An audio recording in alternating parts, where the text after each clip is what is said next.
Sebelumnya saya ucapkan terima kasih ke Bang Danu dari Era Fotokopi Kalimantan yang sudah rakit PC di kita dengan request menggunakan prosesor Ryzen G series, budgetnya di 5 jutaan.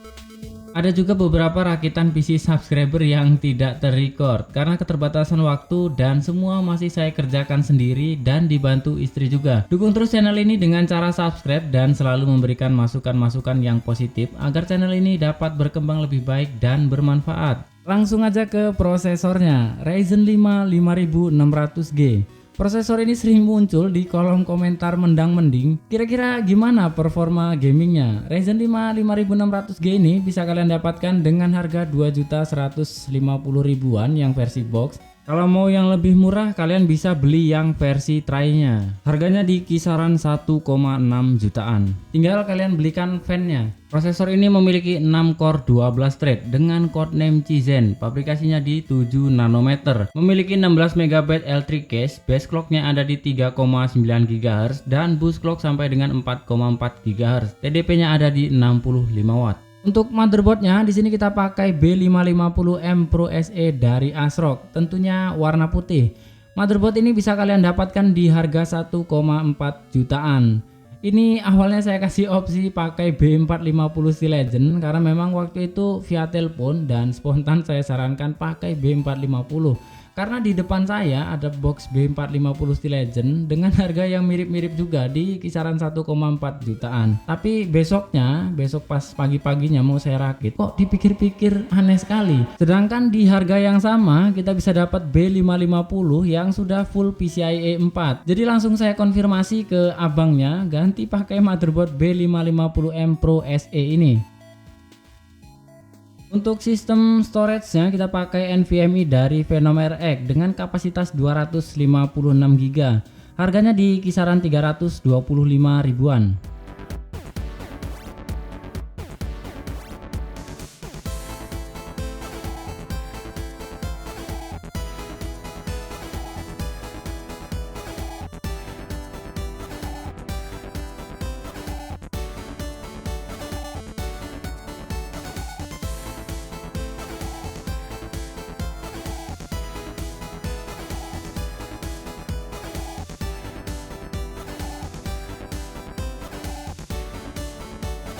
Untuk RAM-nya kita tetap pakai dari Cube Gaming Saber 16GB kit 3200 MHz. RAM ini bisa kalian dapatkan dengan harga 530 ribuan.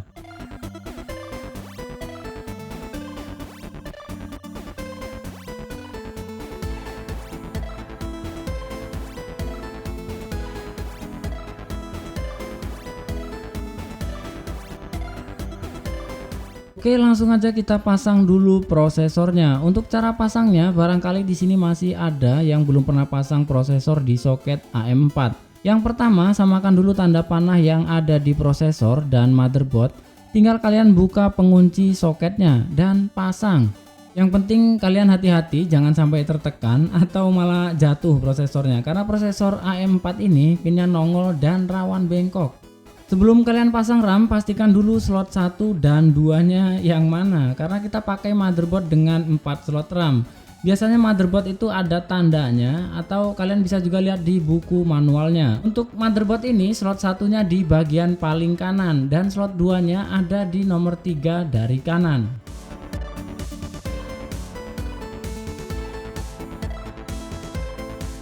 Untuk second storage kita pakai harddisk 1 tera dengan kondisi bekas, karena harga harddisk 1 tera bekas dan 500 GB baru itu harganya selisih cuma sedikit. Dan harddisk 500 GB yang dijual baru itu sebetulnya refurbished, karena harddisk 500 GB baru memang sudah tidak diproduksi. Dan untuk harddisk bekas 1 tera ini bisa kalian dapatkan dengan harga 180 ribuan.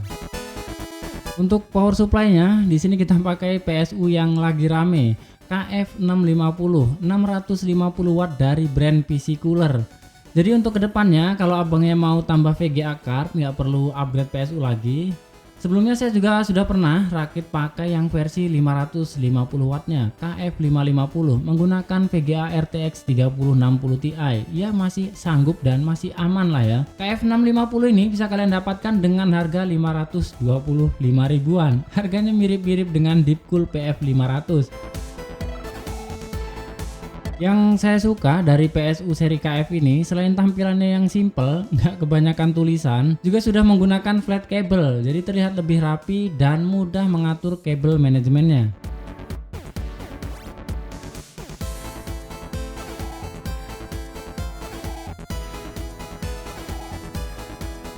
Untuk case-nya kita masih pakai dari Venom RX, sama seperti di rakitan sebelumnya, Venom RX Baldur Omega, seri refresh dari Venom RX Ura.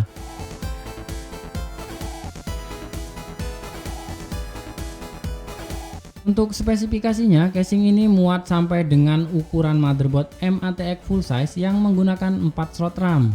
Untuk slot penyimpanannya disediakan 2 kali HDD 3,5 inch dan 1 kali 2,5 inch di atas PSU cover atau di belakang motherboard.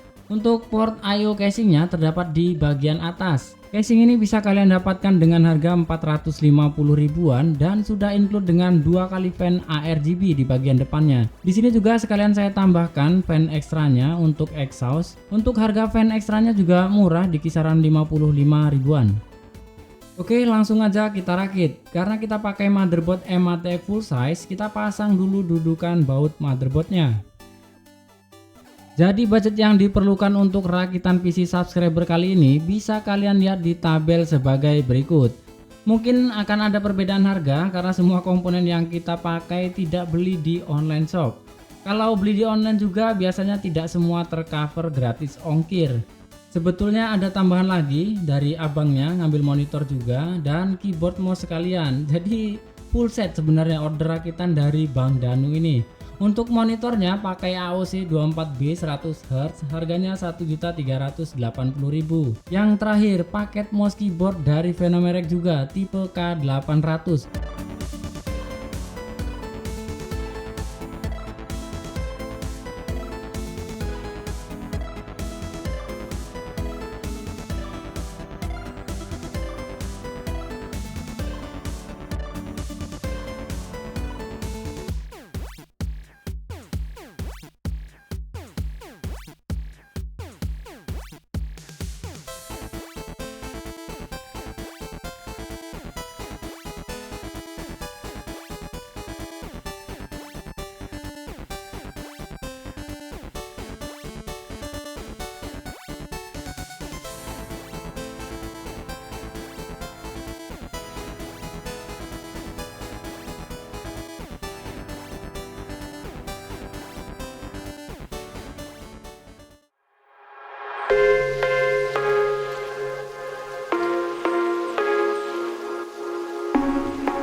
Langsung aja kita tes performa gamingnya. Yang pertama PES 2021, ini patch 22.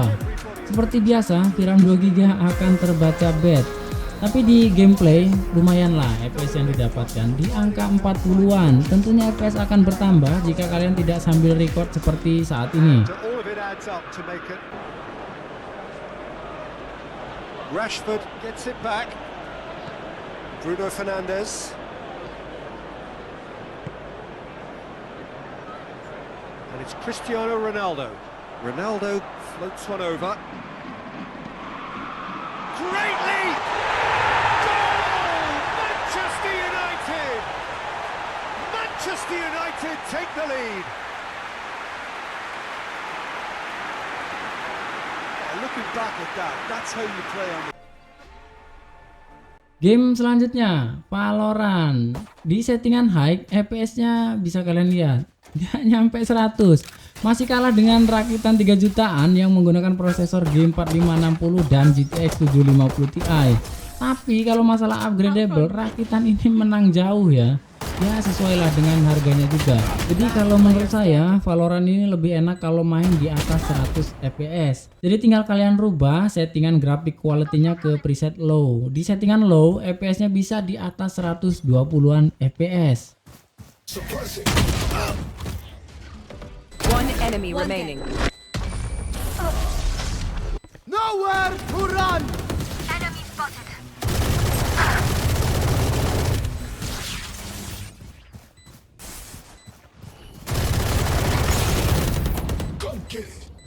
Last player standing.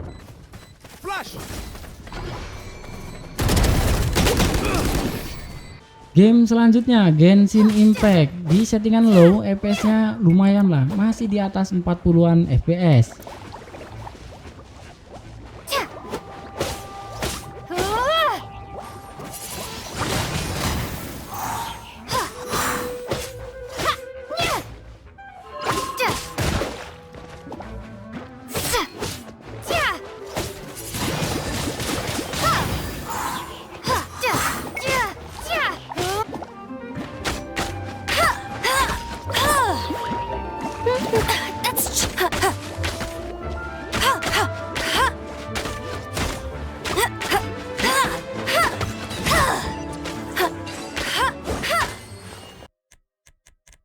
Game yang terakhir GTA 5. Ini saya coba juga settingan preset quality-nya ke high, VRAM-nya langsung merah. Ya karena memang kita set VRAM-nya cuma di 2 GB, fps rata-rata yang didapatkan di angka 40-an.